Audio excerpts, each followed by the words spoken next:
First time I saw her, I almost walked right past. Blackthorn Cemetery stretched out under a bruised November sky, the kind of afternoon where the light fades too early, leaving the world washed in gray. I was there to visit my grandfather's grave, something I did every month, more out of guilt than grief. I never knew him well, but Mom always said he'd have liked me. I figured the least I could do was keep his headstone clean. That's when I heard the crying. A woman knelt at a fresh plot 3 rows over, her black coat pooling around her like spilled ink. She was older, maybe late 60s, with silver-streaked hair pulled into a messy bun. Her shoulders shook with sobs so raw I hesitated, not wanting to intrude. But then she lifted her head and saw me. "Oh," she gasped, swiping at her tears with a gloved hand. "I'm sorry. I didn't mean to make a scene." I waved her off. "No, don't apologize. I just didn't want to disturb you." She smiled then, watery but warm. "How kind. Most people hurry right by." She patted the grass beside her. "Would you mind sitting with me for a moment? It's been so long since I've talked about him." Something prickled at the back of my neck, but she looked so harmless. Just a lonely widow missing her husband. So I sat. Her name was Eleanor, she said. Her husband, Richard, had died suddenly, a heart attack in the grocery store, right by the canned soups.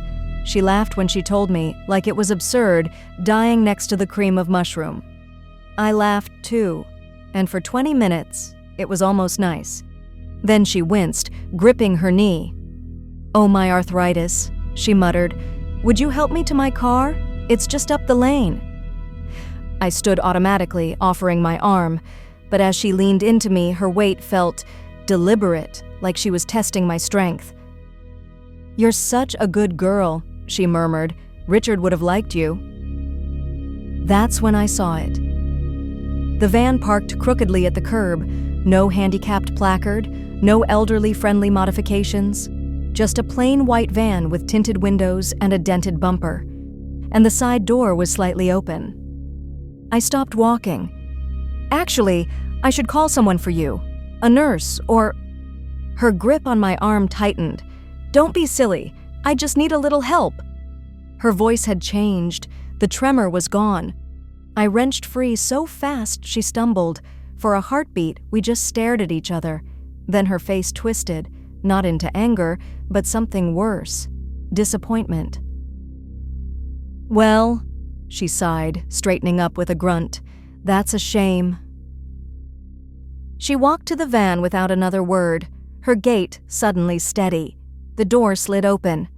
That's when I saw him, a hulking figure in the shadows of the van's interior. His hand gripped the doorframe, knuckles white, waiting. I ran. The first few seconds were blind panic, my boots slipping on damp grass as I veered between headstones. Behind me, the van door slammed shut, and an engine roared to life. "Left!" I gasped to myself, ducking behind a towering marble angel. "Go left!"